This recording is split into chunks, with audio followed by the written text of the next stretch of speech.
तो जैसे मैंने कहा कि इस बार के चुनाव में एक बार फिर यह सवाल उठाया जा रहा है कि घुसपैठियों का क्या किया जाए।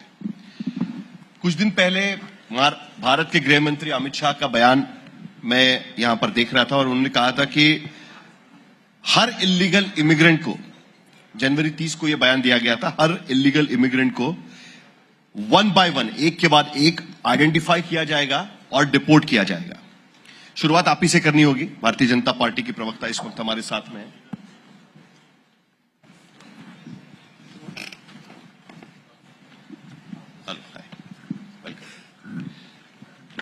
सो डॉक्टर समज्जुल भट्टाचार्य भी हमारे साथ जुड़ रहे हैं, ऑल असम स्टूडेंट्स यूनियन के। क्या तैयारी है आपकी हर इलीगल इमिग्रेंट को असम से बाहर भेजने की? हर चुनाव आता है तो यही बात की जाती है कि हम इमिग्रेंट्स को बाहर निकालेंगे, घुसपैठियों को बाहर निकालेंगे। कब तक ये मुद्दा चलेगा?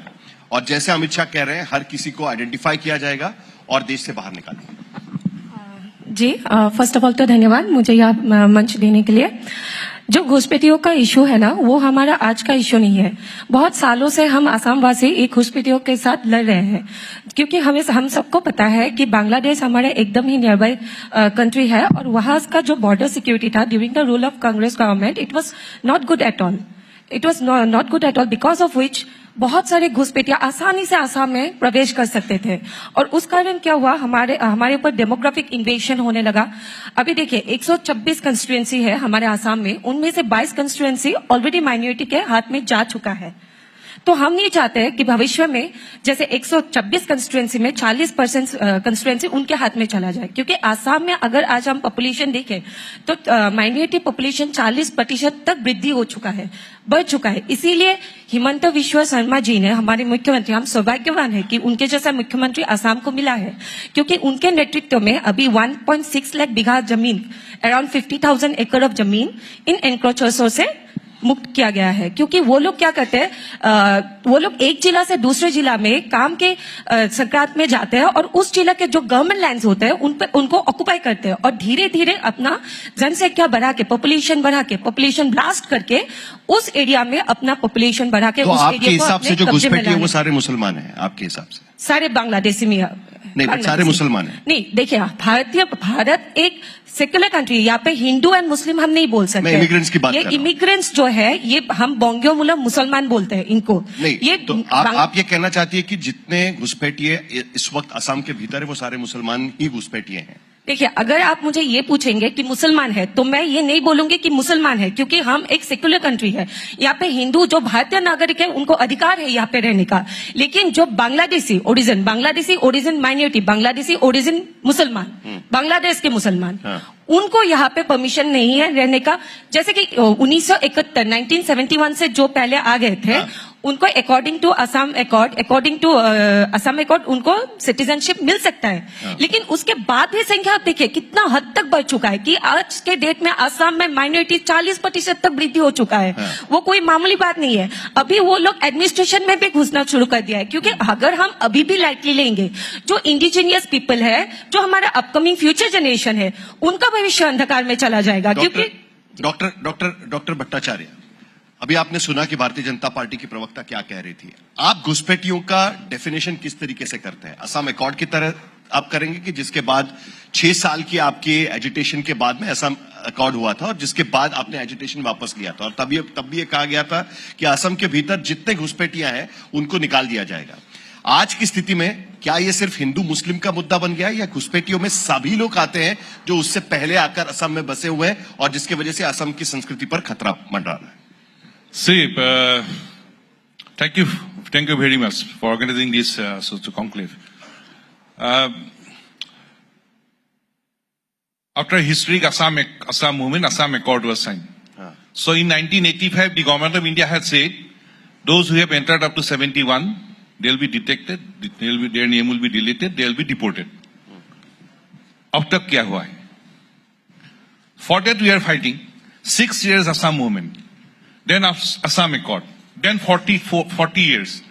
In last 46 years, we are fighting to protect the identity of the indigenous people from the effects foreign national problem.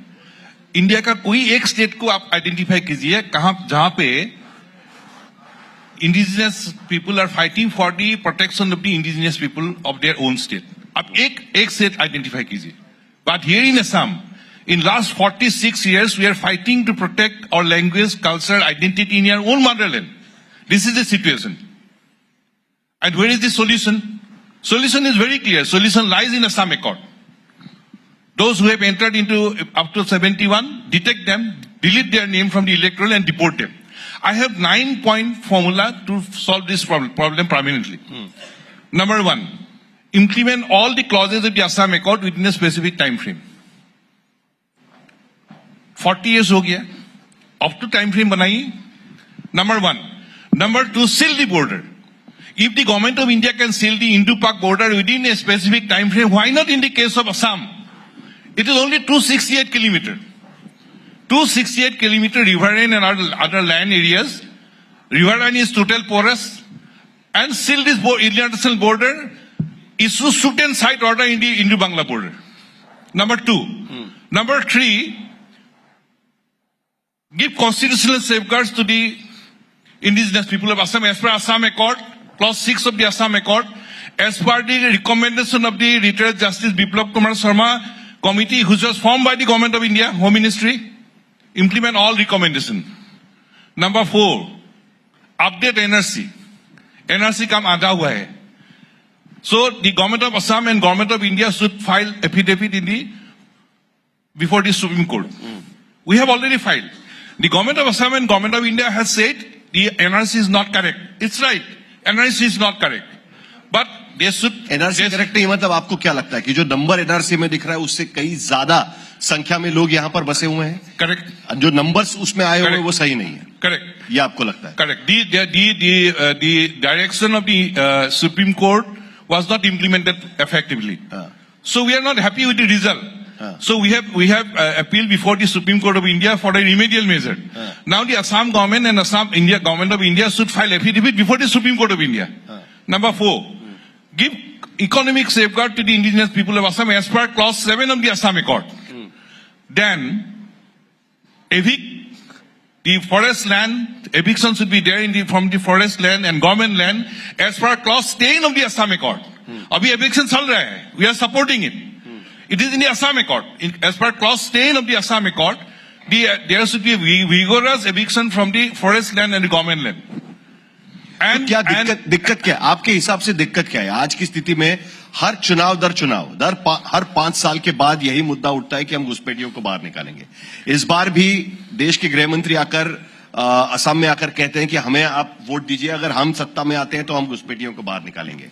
2016 से असम के भीतर स्टेट और सेंट्रल गवर्नमेंट एक ही पार्टी की चल रही है. क्या दिक्कत हो रही है कि ये सब चीजें नहीं हो पा रही? देखिए, पॉलिटिकल विल नहीं है या आपको लगता है कि अभी ये इम्प्रैक्टिकल हो चुका है इस तरीके से उसको इंप्लीमेंट? ये तो इम्प्रैक्टिकल हो ही नहीं सकता है. देखिए, during Assam movement we have said save Assam today to save India tomorrow. वो हमारा आवाज था. अभी क्या हो गया? Through this porous Indo-Bangla border, along with the illegal Bangladeshis, the fundamentalist groups they are entering, the Houthis, Al-Qaeda, they are entering, and Assam and Northeast is a transit route and transit camp for them. And the illegal Bangladeshis is roaming around throughout the country, in Delhi, in Bangalore, in Mumbai, everywhere the Bangladeshis are there. So, one thing we should be very clear, India is for Indians.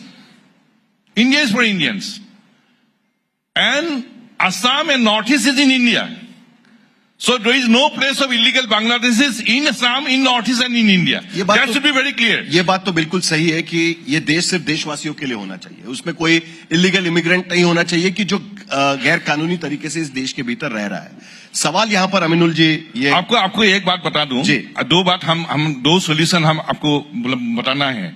Number last point हम जो बताना था, see there should be a CA is there. We cannot avoid the question of CA. It was the imposition on the people of Assam and Northeast. So there was a आपका विरोध है CA को? 100%, because it dilutes the spirit of the Assam Accord. And see, during that time, at the initial stage, they could not pass in the Rajya Sabha. When the second time the government came, they have imposed the CA on the Assam. Then there is the amendment. Perhaps you know that. What is the amendment? The inner and covert states of Northeast is excluded now. Right. There is no CA in Mizoram, Nagaland, Manipur and Arunachal Pradesh. No CA. सिर्फ असम के भीतर। नहीं देखिए और है। No CA in 6 scheduled areas. 98% of Meghalaya is excluded. 70% of Meghalaya, Tripura is excluded. 8 districts out of 35 districts of Assam is excluded. That means in 27 districts in Assam, the CA is there. I will take 1 second from you. Please give me 1 second. You can visualize the situation. This is a map. You see the map of Northeast. The whole red area is excluded. Why this injustice to the people of Assam? 8 districts out of 35 districts of Assam are excluded. All 27 districts are affected by CAA. So Assam should be excluded from the CAA. ये सवाल This is the map. नहीं, ये सवाल तो हमें Bharatiya Janata party के प्रवक्ता के पास ले जाना चाहिए और मुझे लगता है कि जब हेमंत बिश्व शर्मा यहाँ पर आएंगे उनसे भी हम इस बारे में सवाल पूछेंगे। लेकिन अमीनुल जी, सवाल आज की स्थिति में ये है। Last point. नहीं सर, मैं आता हूँ। I'll come back. Okay. I'll come back. You will get ample of time, sir. Don't worry about that.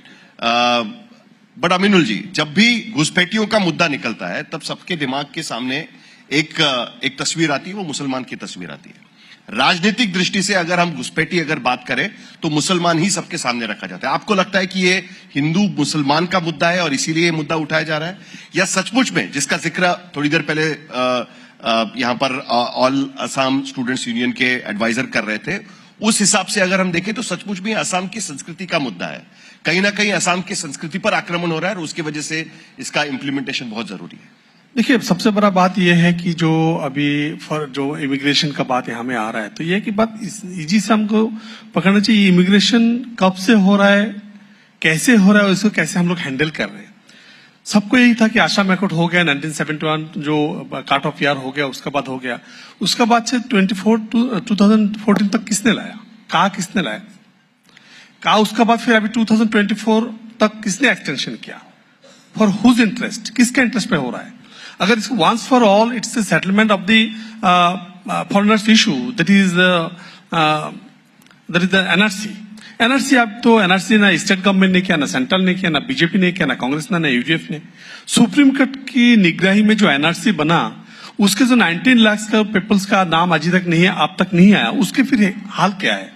उसके लिए सेंट्रल गवर्नमेंट में है, स्टेट गवर्नमेंट गलत तरीके से हुआ है। मेरा बात यह है, सुनिए, अभी 1971 फिक्स है, अभी उसका बाद जो एनआरसी बना, तो अभी फिर दिक्कत कहां है। अभी एनआरसी कंप्लीट करो, दूध का दूध पानी का पानी बनाओ।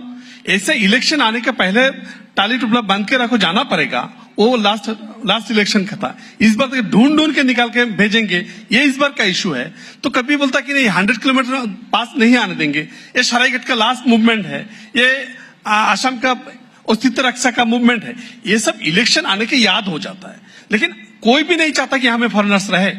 लेकिन in the name of the foreigners the legal citizen is harass, it is not justified. घुसपैठियों को बाहर निकालना चाहिए कि नहीं निकालना? 100% निकलना चाहिए, but through the Indian law, through the law process, but not whimsically. CM puts some people to the Bangladesh and again back to them to India. What does it mean? That it is a मुक्कारी। एक ऐसा कोई problem solve नहीं होता है। Solve होने के लिए legally होना पड़ेगा। इंडियन अगर बांग्लादेश किसी ने बर्दाश्त नहीं करेगा, हम लोग भी नहीं करते हैं। नहीं, आपको 1971 के पीछे एक भी हम नहीं बर्दाश्त कर रहे हैं, लेकिन अभी 1424 तक किसने ला रहा है।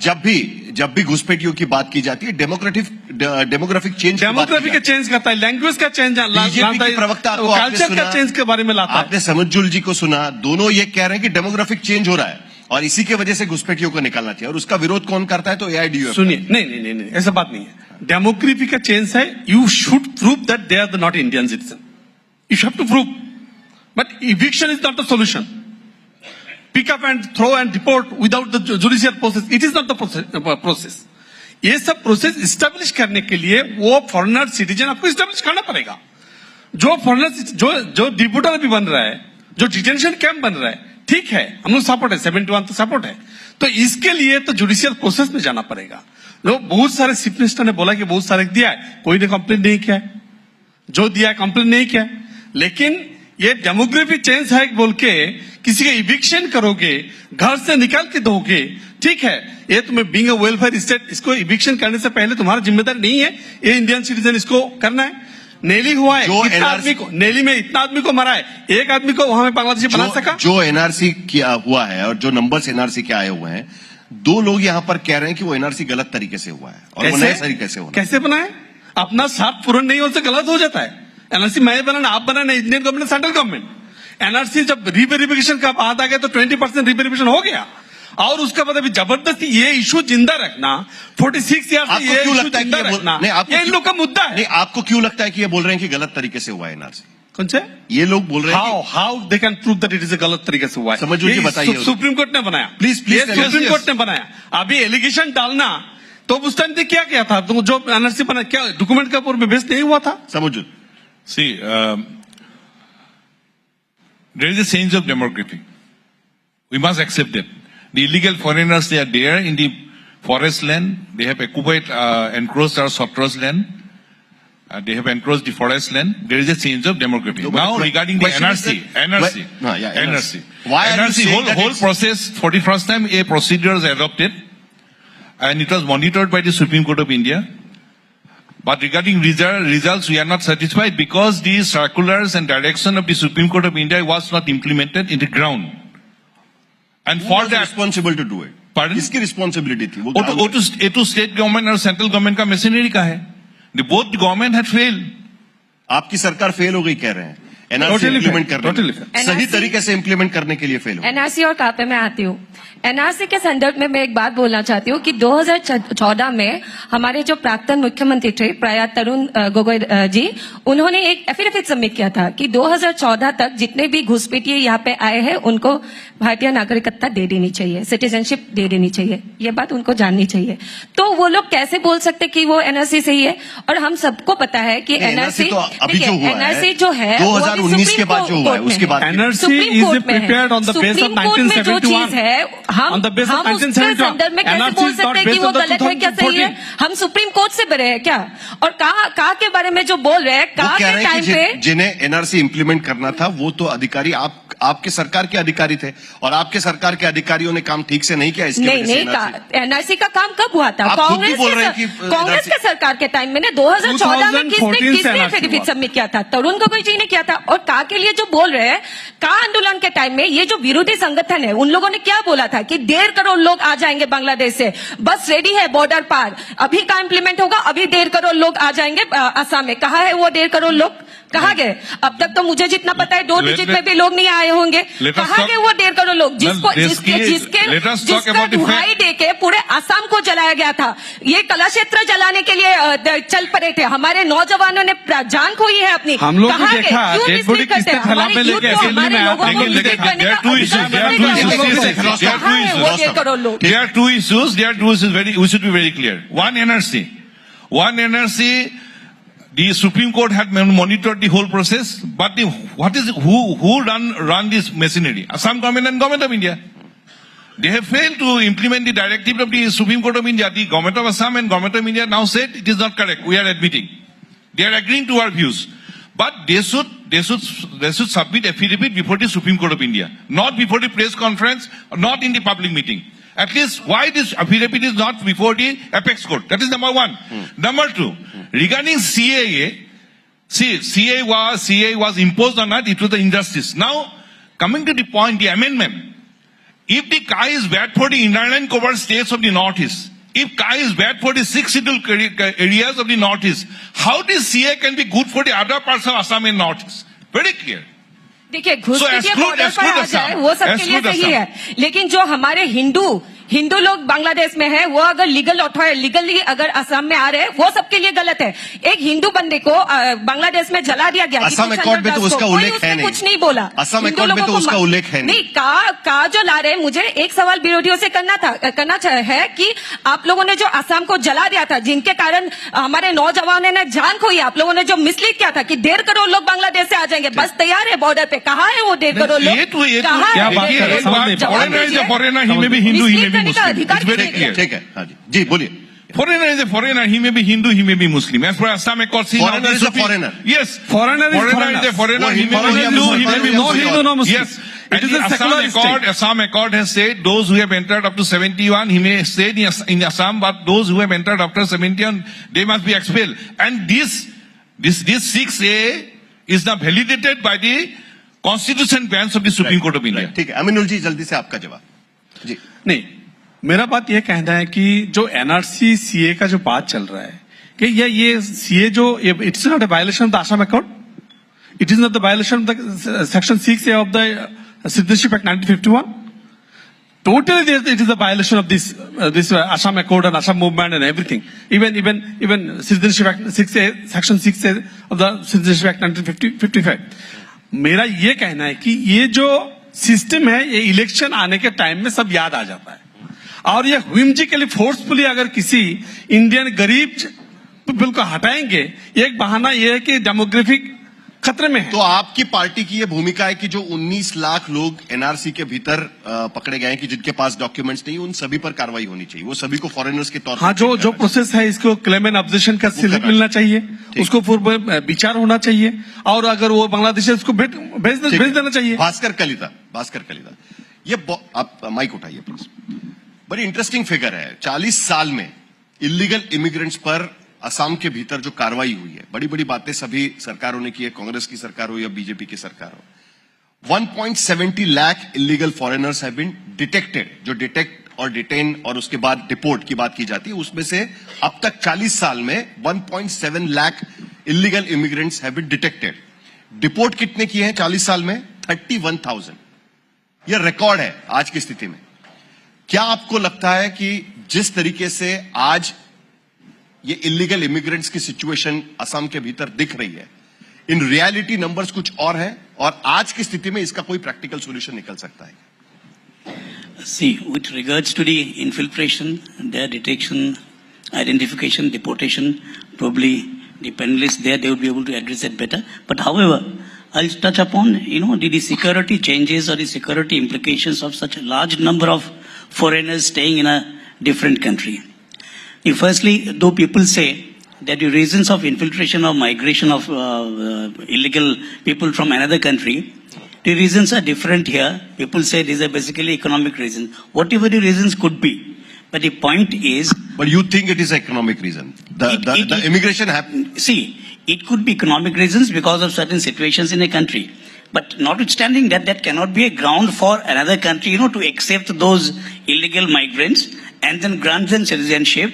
And thereafter, if you see, some years back, a political force, like say in Assam, how things have come up. Slowly, initially, they became these illegal migrants or whatever their allegiance or affiliation was to. They formed a political party. And after every year or every elections, the things have changed in the state. So therefore, coming to your point, or some of the panelists were mentioning, that demographic invasion. So that has taken place.